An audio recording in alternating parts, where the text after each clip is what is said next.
So I'm here with Adam McGarrity and Henry Corrigan. Obviously, a lot of people have seen the MMA Belfast Junior Leagues coming up. They're after having two events, two really successful events as well. I believe 44 fights at one of them.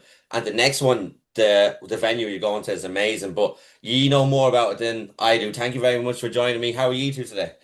Good man, brilliant. Good to have us on. Appreciate it. Thanks for having us, mate. I'm good as well. Yeah, good, good. So, talk to us about obviously the shows have been so successful, but this obviously came from somewhere, came from an idea. How did this idea come about, and why did you decide you needed to get together and do something about it? Go ahead, Henry. You go ahead. Sweet as. We're both well on about this all the time, but a few different things happen. So obviously, whenever Adam has run shows before in the past with in the Fight Academy gym, doing like club shows and stuff for the end of the year stuff. He's been involved in that longer than I have, so he had done them anyway. But when we opened our gym, we found that there was nothing really for teens up here. There was a couple of parents contacting me and saying, he's going to join boxing and because he can get fights, and that just didn't sit well with me. I just started to do my head in, but I was doing pals with Adam one day, so I trained to do two pals with Adam one day, busted. Um, but after that session, we were talking about it because Adam has a big pool of fighters, well, Fight Academy doing. Adam is one of the coaches up there as well, teaching them every week. So he had like, what do you have, about 60 or something That up was here? a lot There's like up there. team class be 45 plus like 35 between the 7 to 12 year olds and then about 30 again in the 5 to 8 year olds like so it's Big packed, number of kids big across the number. board. And then I also had a big pool of kids from North Belfast. So we just decided one day, we got chatting about it. And then we were out to the kids talking about it. And Shonda was there as well. And he said that he thinks that there'd be like, no one better for the job, because we were really wanting it, for the kids. And then we were we were taxing back and forth about it because we wanted to do it. We went and met in Costa and we planned everything we were going to do, but we never had a date. And then were you in Dubai with Paul whenever we pulled the trigger on it or just before? I was just back. And then we had Aye. noticed there was a load of shows like sort of popping up around the date that we had wanted. Henry was like, let's pull the trigger and go. And then with 3 weeks' notice, we pulled off the first one, and now we have time. That was 3 weeks. We done that first one with 44 fights and professional standards from start to finish, and then as we give ourselves more time, that's a thing. Each show will have a bit more time to grow, reinvest, and get better, and just from there, it's just becoming its own beast. To Yeah. be honest. Then the second show we ended up with 55 fights on it. And then we were in Fight Academy for that one. So the first one was in Henry's gym in Ardown, and the second one we ran up then in FAI with 55 fights on that one. So you could see that the growth in the show was much more like, and obviously we added so much to it that time. And just noticed there that like basically we had the place absolutely packed, absolutely perfect day. So and the feedback was just unreal. So that's just pushed us on now to getting this bigger and better venue and actually growing it into like a proper league and a proper competition for MMA grassroots like. And as Henry said, we both just have massive teams behind us that we wanted them to get an opportunity to compete. Never mind all the other teams in Ireland that have, kids that are watching the likes of Paul Hughes, watching the likes of all these guys coming through, going to all the shows. Maybe, the guys you're watching on the likes of Akuma and Cage Conflict, they're probably coaches, in other gyms for kids classes and stuff. So the kids all probably look up them and they want their opportunity to get out, but there's just not really a grassroots for youth path at all in, especially in the north and even in the south as well. It's just not accessible for everyone. Whereas what we've created now is that competition that's accessible for anyone in the sport and for the sport to be able to actually grow properly. So it's grew into something even bigger than what we thought it was going to, and we're excited now to make it even bigger again. Yeah, no, it's Yeah. nice. And the fact you pulled it off in 3 weeks is mental. But one of Yeah. the things is what I really like the fact that they've got the opportunity, like Henry was saying, if a boxing coach was saying they're going to get fights here, Joe, instead of MMA, that to me, if I was involved, that to me even sounds like I would rather the kids stay in MMA because I know the benefits and how Yeah. skilled it is.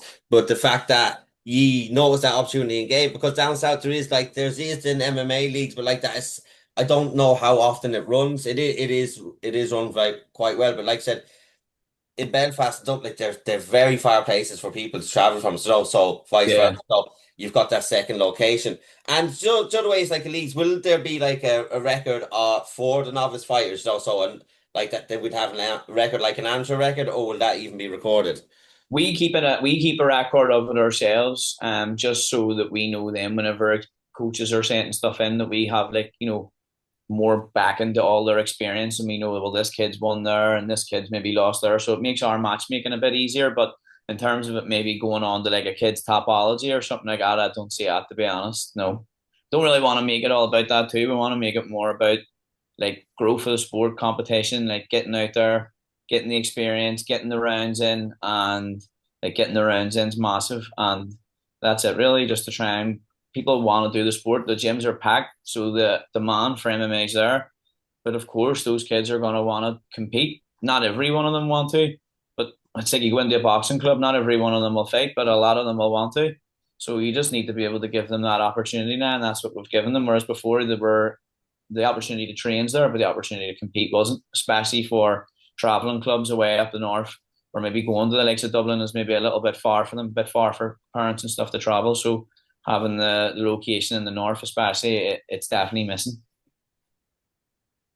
Yeah, so when it came to the first show, how did you manage to do that in 3 weeks? Because like a show is an easy thing to put together. You see when they book their shows, Cage Conflict, obviously you've been Yeah. involved with like they're months planned in advance and there's so much that goes into them. How did you get that done in 3 weeks? Loads of online meetings, loads of Yeah. coffee, and good And systems.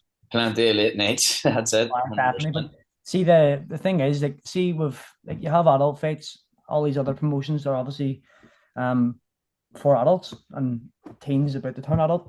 They would have divisions. You have flyweight, bantamweight, featherweight, lightweight, the whole way up, and some catch weights. See with what we do, we're going from 20 kilos to 120 kilos, and from the ages of 7 to 17. So we have such a wide range of kids of different shapes and sizes, ability, personalities that we have to match. It is hard, but we've made a really good system where we do study it. We study exactly what each person is like. We talk to the coaches and find out what's his personality. What is he Yeah. actually like? Is he timid? Is he mad? What are they? And then we'll do it based as far as we can. So we have a really good system we created off the bat, and having them really good solid foundations from the get go has just made it a wee bit easier for us going forward. We stick to the same methods the whole way through, every time. And having more time this time to plan for it, the matchmaking is going to be. I don't even know if it can get better. I'm not, don't smoke up our own hole, but everyone said last time watching the fights, the matchmaking was spot on. Yeah. So That is definitely the biggest compliment that we've had got, was how fair the matches are. And if you think 44 fights, one show, 55 fights on the second show, and the biggest compliment that we're getting is how fair the matches are. Like, no kids have got hurt at all. Like, perfect. Like, we were saying, like, it's hard to keep a perfect safety record when you're doing a combat sport. But the way that we've the rules set up, there's no headshots. The rules are monitored to keep the fights moving forward, but in a way that everything's still safe and controlled. So the matching has been perfect. There's been no mismatches, and there's been no kids that have got hurt or anything like that. So, as I say, our biggest compliment we get has been how good the matchmaking has been. Yeah, you mentioned something. Henry mentioned something there, which I find quite intriguing, and I think is quite very intelligent with the system. Asking about the personalities and stuff, that's a Yeah, very psychological way to kind of, obviously you're around fighters all the time to know what kind of maybe style or how aggressive and stuff he is. How exactly. did you manage to come up with thinking of that? Because that's very outside the box. I must give you compliments on that. it was just really organic. Me and Alan were just chatting, and like, because we had some of our own fighters fighting each other. So Mhm. when we were matching someone, we were like, "What's he like?" I'm like, "He's good. He's about it." And I'd be like, "Well, he's not really about it. He's a wee bit And soft, it, like yeah, quiet. So maybe that fight won't suit him." And then this just spilled out in everything we do. We asked other coaches like, "What's the experience like?" And then even like we'll have back and forth messages with some coaches about certain fighters being, small for their age and all the wee factors that matter. Because if you put a quiet kid in who is timid with someone who's rough and ready, and they're just going to go 100 miles an hour, I can kind of put the kid off with a bad first experience. Do you know what I mean? I think that's the beauty of we having our own system. It does take a bit longer that we're manually doing all this, but we have much more control over it. Whereas the likes of other things like jiu-jitsu competitions and even some other like junior things that run on Smooth Comp, which is a great system. and it makes things a hell of a lot easier for matchmaking. The kids go in, they enter their age, they enter their weight, and that does all the matchmaking for you. It organises the brackets and all. It sounds like it would save us a hell of a lot of late nights. But Henry said it perfectly. One time we were talking before was a computer can't tell personalities. And from experience, I've brought kids that are timid to shows, and the fought kids that are really game and aggressive, and it's put them off. I've fought, I've brought people to these shows, these kids growing up for years, and seen it firsthand that, to make it a proper inclusive event, you have to get into kids' personalities to be able to, because we have kids that are neurodivergent, autism, ADHD, things like that.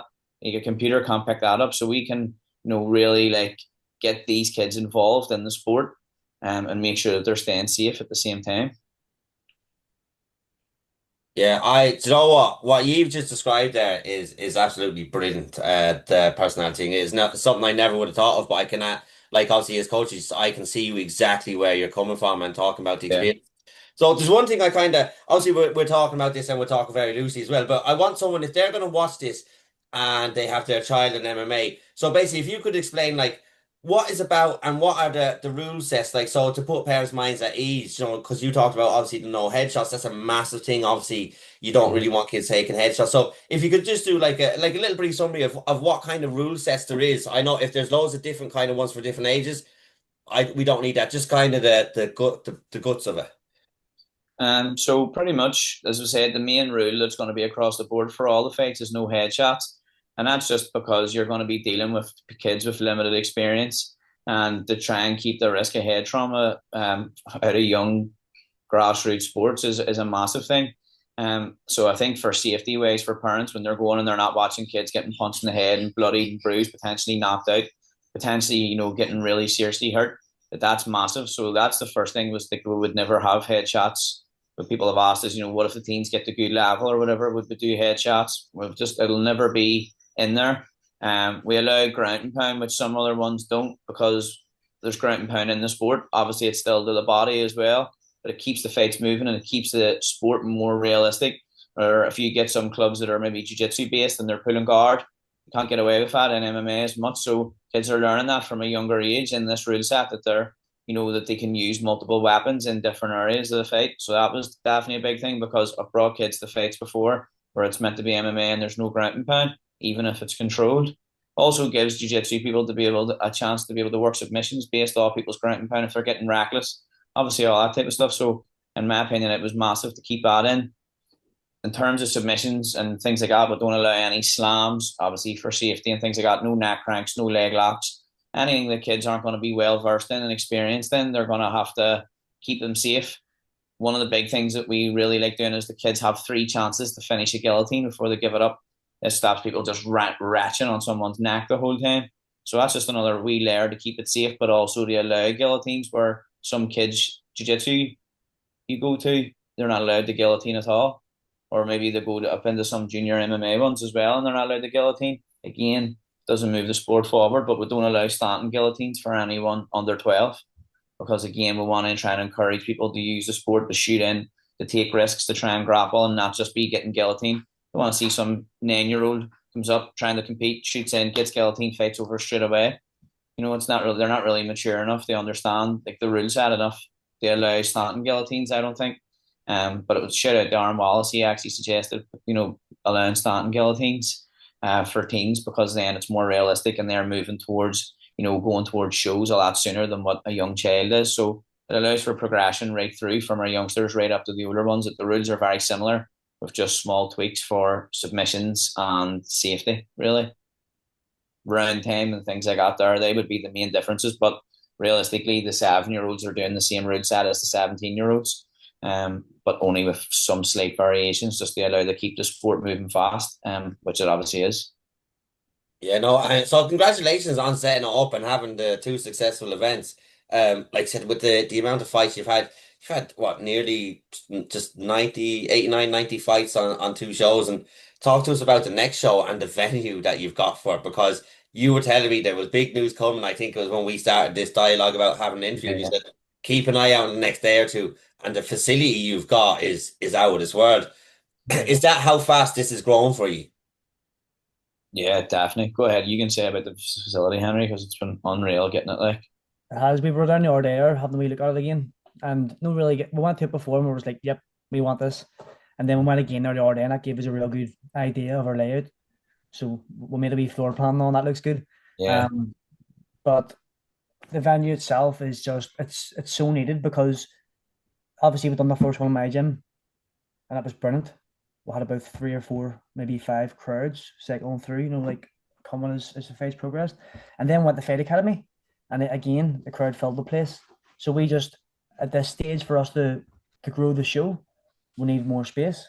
And with this new venue, we have, like, there's no spectator limit this time, whereas before we said even the traveling clubs who obviously they want to bring a big crowd with them, like the 14th Street and stuff, they have a big support. We had to say them all like two spectators per fighter was two or three, something like that. But now it's just there's no limit. Just if you want to come support your nephew, son, daughter, whatever, cousin, everyone, get down to the show because there's no limit no more.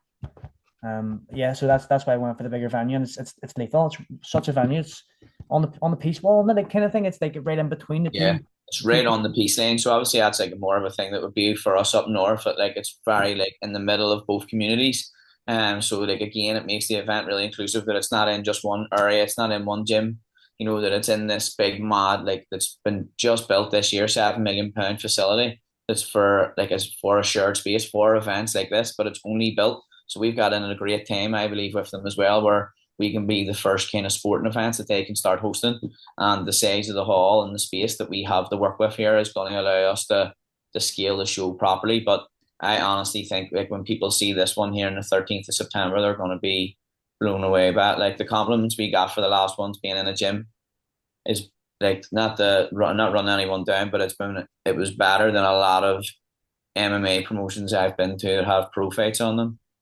And that's not just me saying that, that's feedback from a lot of the other coaches. That's not me saying that, but like it's honestly, I think when people see this next one, they're going to be blown away by because how good the facility is and what it's going to allow us to do for putting on more fights, getting more kids involved, and allowing then the support to actually go and be seen as well. Because a lot of these kids do have people who want to come and support them. We weren't able to allow that, so now we can actually turn it into these proper events. Like our long term goals with this is to try and get into like a regional and national championship kind of framework where it's not going to be just one-off events that people are going to be working towards, international competitions as well, all throughout this pathway. And we're going to be putting on some amazing events in this place. So it's amazing to have a good facility like a Black Mountain Shirt space to work with because it's going to allow us to grow this properly. Yeah, and it is going to grow. And I like the fact that you said it's like kind of in between the two communities, bringing everyone together as the sport does, because like it's no one really cares about where anybody's from at this stage now, Exactly. especially when you're in I MMA. don't. You're a good Exactly. person or a bad person. It doesn't Yeah. matter who or where you're from. But talk to us about like you're both fighters and you've talked about how successful and the feedback you've got from the show. Do you think that is because you are at a younger age than maybe some of other promoters and stuff, and you've only come kind of like from the younger, like come through as MMA's evolved. Do you know the way like years ago it wasn't evolved? That's why you kind of know the needs of fighters as well. I'm not saying other promotions don't, but obviously you've been that much closer because of your age, let's say. Yeah, definitely. I feel like me and Henry, with our experience, we are young enough in the sport, but between the two of us, we've over 20 years in the sport as well. So we've kind of came through all the different systems ourselves. And then I've been coaching for the last 9 years. So I've helped bring a lot of juniors through all this and seeing that there just was a gap and that this wasn't really there was no path for them for grassroots MMA until they got to a certain age, really. So we've just seen it and being a coach and having that experience of going to all these shows and going to all these different events, from junior, from BJJ tournaments right through to professional level shows. We've been able to see what's good and what's bad, and then put our own kind of passion and twist into it. Thing about me and Henry, we work really well together and we're really passionate about it. So we've got so much experience. So I feel like that does work well that we are young and we're passionate about it. But I feel like we'll have enough experience that we've been around the block and seen what's worked and what hasn't worked over the years as well. And I also think that the sport is more popular now than ever. Like, see, just to jump back to the first show when Paul Hughes came to our gym, like what was that like? Like he was Paul Hughes came absolutely to our raw. show. Sorry, I didn't mean our gym. Came to our show in the gym, and the kids were like starstruck because like that's the what Connor was to us back whenever I started. You know, Yeah. Paul is that now. Do you know what I mean? And it's just so popular. Like so, like it's that as well as everything Adam said there combined, and then the way we work and all these systems we use. Like it's just the right time kind of thing as well. Yeah, and it has really taken off, and like that, Paul Hughes is kind of the standout fighter. But there's we've got 5 or 6 in the UFC as well, Yeah. Octagon, PFL, like the sport, like for such a small country, I believe the talent coming out here is unbelievable, and FAI obviously is a major example there. It's just breeding farm for champions at the minute. And then Ardoin, you only started that less than 2 years ago, I'd say, and you're 15 months ago. and your gym's kind of going from strength to strength. I see you now more than you did when you were fighting because you're cornering every show that I'm at. Oh, no, I know. It's nuts. But we maybe got it a bit early on a few occasions, but to be honest, I'm glad we did because it's just set this sort of like thing in the gym where like everyone wants to do it now, and now we're in a position where we have enough different fighters we can like kind of hold back. Right, you're ready, you're not. It's so I'm glad we've done that. We just dove in, let's get stuck in, and just trying to match, not match, but just trying to like see what works well for other places. We're trying to do ourselves. I mean, Yeah, no, it's good. And there's one thing I want to ask you, I don't know if you noticed, because obviously you grew from the first show. So do you think likes of this, like we're talking about how popular it is, the likes of these events, because now there is something to rival with the boxing, maybe the kickboxing, the jiu-jitsu, the stuff like that, that this will help grow MMA even more in the area because they can compete and there is such a safe rule set. that's what I was actually going to say about 5 minutes ago. Adam always speaks really well to this one. Look at the structure that boxing has, and look what MMA's done without one, without a grassroots. So, what will happen to the sport with more of this? Exactly. I think it's massive. Like the success we've had is built off, like you've seen over the years, like the shows have progressed and got better, but there's been no real like now I look at the pathways, even if you're an adult getting in, you've novice, then amateur, and then you're getting like good high level amateurs, and then you're starting to move on to pro. There's already a great progression in the sport. And look at how the level of the people who we've already had over the years who didn't come from that.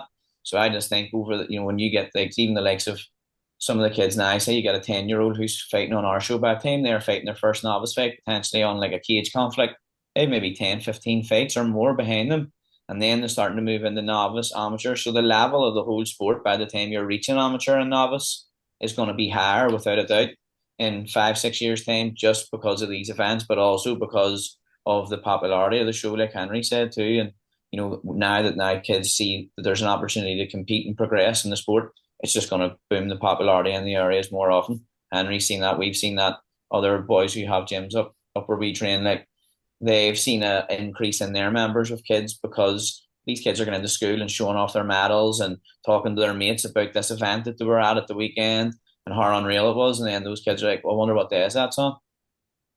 So it helps every team in the country really. If they have kids involved, those kids will be going into school and doing the same things, showing up their families, showing up their parents, getting showed off, and then people are going to wonder then, well, how can I get my kid involved in that? Especially when you're seeing these like neurodivergent kids who are coming in like riddled with anxiety, not wanting to do the class, and then eventually a year down the line they're competing on this show and their parents are over the moon because of what you've helped their kid achieve, even though it's just at such a low level. It's like the messages that me and Henry were getting after the last show from parents was absolutely unbelievable. Like,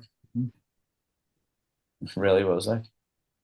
Yeah, I hope when it's on September, I'll have to put that in the diary. I'll have to come to that one because I've been promised to Definitely. come to Henry. I'll come to his gym for the past 15 months and I haven't. You're a But lazy no, fucker. what? You're a lazy fucker now. Oh yeah. Oh man, just disappearing for a while. Next thing you know, you're an MC and a commentator. What's going on here? I went away, made people miss me enough that they pay me to come back. You did that. You disappeared so that you can come back and get them new positions. I mean, Yeah, come back. exactly. Oh, That's be a what I commentator was. instead. Sure, why not? That's your fucker.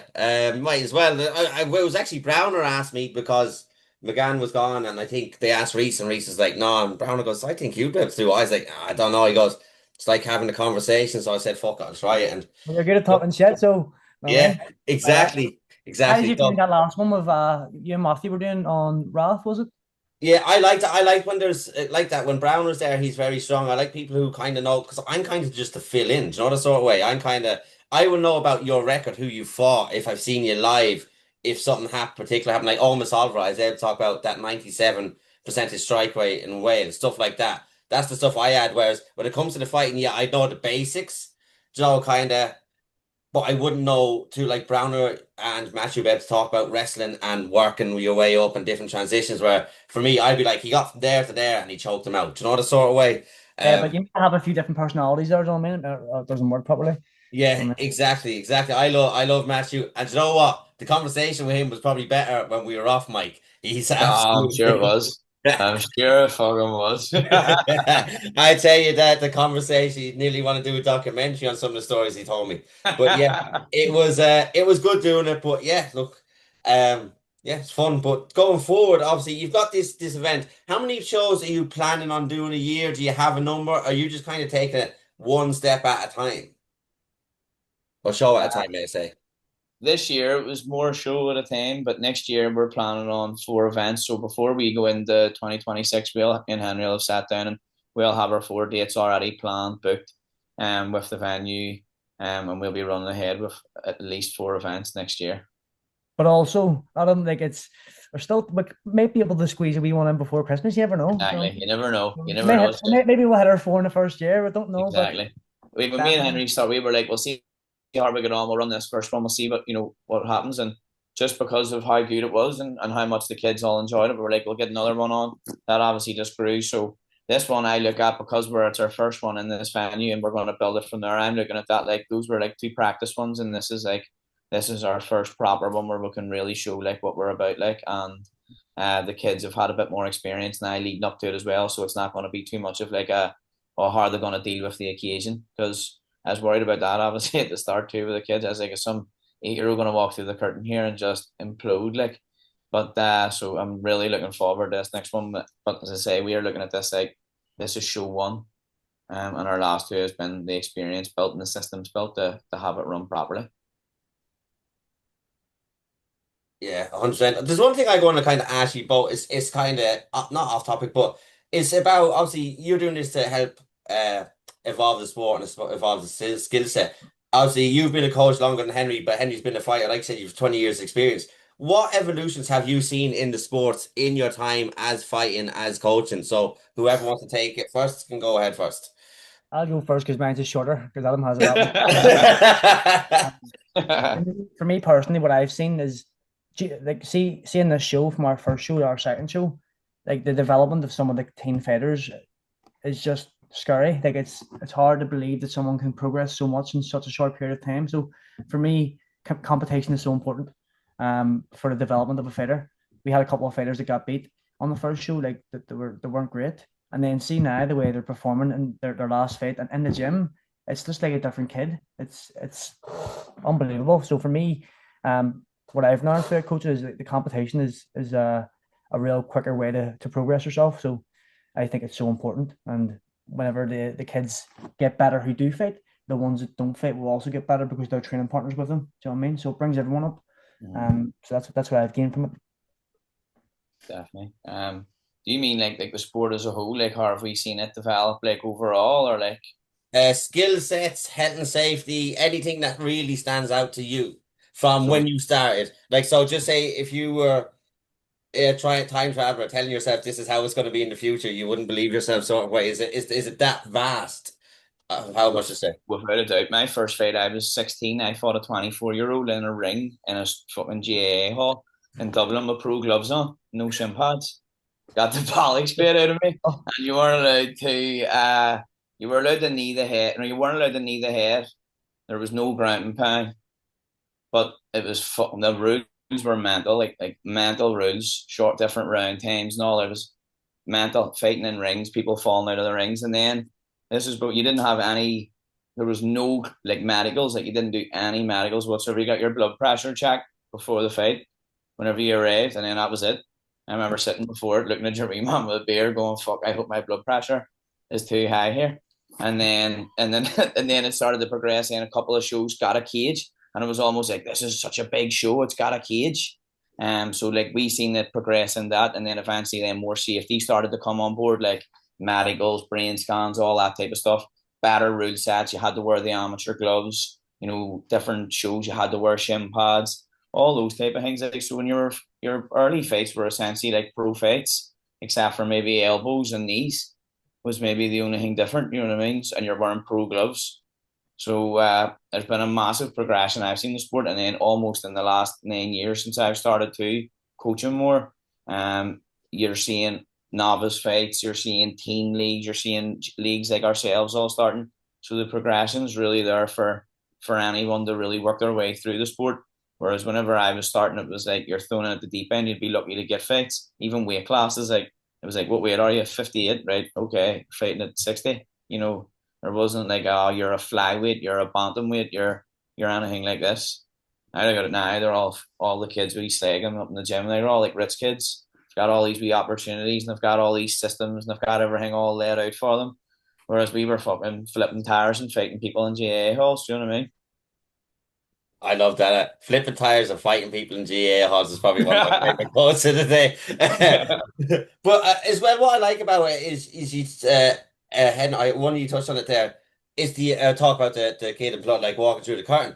Because I always talked about it from novice to amateur and even amateur fighters, getting used to the day, getting used to event, because especially the Devon is obviously, and it's not just because of FAI, that stands out to me because that's such like a cauldron of an atmosphere. You come out there for your debut, not having a novice in an event, that's going to send you. Even when I walked in there the first time, I was like, "Am I safe in here or what's going on?" Like it was just there's people. No, it's just people up against it. It was madness. Like so, it's not in a bad way, but it's just like the tension in there. You love it. If you walk out as an Henry's fought amateur, on, so he tell you Henry's fought on Case Conflict a couple of times, like, so he tell you It's fucking unbelievable. Like, like yeah, class. it's so intense. I love it. That crowd's unbelievable. Like it's such a good atmosphere in the Cage Conflict events. This next one's gonna be lethal. We've like 7 or 8 fighters on already. I think even just because of how good the level of show, and you see like that pressure of a show like that, back in the day, like there was nothing like that. Like there was no shows. I remember fighting on a show, Ultimate Conflict in Newry. So I was showing my fucking age, like that, like, and it had a cage, and I thought, like, this is it. I remember thinking as a kid, going, this is it now. Like, this is the UFC here. Whereas now you look at these unreal, like, kids are getting fucking kits made and sponsors, and they have videographers and all with them now. It's fucking a bit mental, almost a I wee bit know. too. But the level of like the production in these shows are nuts now. So that's why the progression of the sport's so important, because you can't just throw the wrong guy into somewhere like that in the Daveney site, because they'll just get fucking run over. So they need that progression of being able to move through, novice, smaller shows, and then progress on that. And we obviously, because it's our show up in FAI, like, you have people asking all the time, can I get on that? Can I get on that? And you're thinking to yourself, you're definitely not ready for the night. You're maybe good in the gym and good at sparring, but like, you're not ready for what that Daveney's is going to be like. And yeah. Henry will take it better than anyone. Yeah, I find it like the atmosphere is unbelievable. Like the crowd is so passionate. And I think if you can go to Belfast, the Devon's Cage Conflict, for example, and you can fight an FAI fighter and win, I'd like to be able to keep your nerve and win. You obviously have a lot of nerve and you've been there before, and that's what you need going into it, because I've seen people, seen fighters out the back of shows and like, I fucking don't want to go out here today, Joe. And it's not easy. So imagine going out for your debut to Devonish. You're having those doubts and thoughts in the back. Then you go inside, and then all of a sudden that Devonish crowd hits you. So at least you're preparing them for the event, and because there's a lot of waiting around. There's a lot of things that you probably don't envision in an event. So what do you need to bring, stuff like that. So I guess I really like what you've done, but With um, the so go sorry, ahead. see with the way we run this as well, it is essentially a mini promotion. So everything that happens during, like the Legs of Cage Conflict will happen on our event. So you'll wait backstage, you'll have a warm-up room, you'll be called by a runner, you'll make the walk, from the warm-up room to the curtain to make your walkout. You get an announcement, you have your walkout tune, you have a crowd. The only thing you don't have is alcohol. Like, that's it. Like, our event is mimicking what they will go to. So by the time they get there to the shows, the bigger shows, they'll have done that a million times, not a million times, they'll have done that 10, 20 times over. And that they'll have learned how to deal with it by that stage. So we're preparing them for these shows. Yeah, no, perfect, 100%. I really love what you've done. I will come to it. No, I'm not going to promise you 100%. 95% I'll come to the next show. But I'm going to let you go. I really appreciate your time. Is there anything that you want to say before you go about the show? Well, basically, for people who, for the next show, when is it, where is it, and where can tickets be got? So next show is going to be in Black Mountain Shared Space. It's going to be on the 13th of September. Tickets you just pay on the day. So spectators can there's no limit. Encourage everyone to come and watch and to support youth grassroots MMA in Ireland. To come and support the kids and see what level of the kids that are about these days. So come on the day, support us. Show will be kicked off by 10 a.m. Massive big spectator hall. We're going to have hot food, everything. It's going to be like a proper day out. The way me and Henry would want to be just fights. It's going to be a proper day out. It'll be a good day to remember, good memories made for all the kids. So come up September 13th, Black Mountain Shared Space. What a promo. Yes. Oh, here. You had me at hot food. You had me at hot food. So I'm up to 97% now for the intent. I thought you were going to say KG. I got to let you go. Thank you both so much for joining me. Congratulations on the success you've had, and then the future success that this does have, and it's a really vital stage for that age group, and you're providing it. So thank you for providing that for them, and congratulations, and I wish you the best of luck going forward. Cheers, yes, Dave. Thanks unreal, Dave. Thank you for having us on, bro. Appreciate it.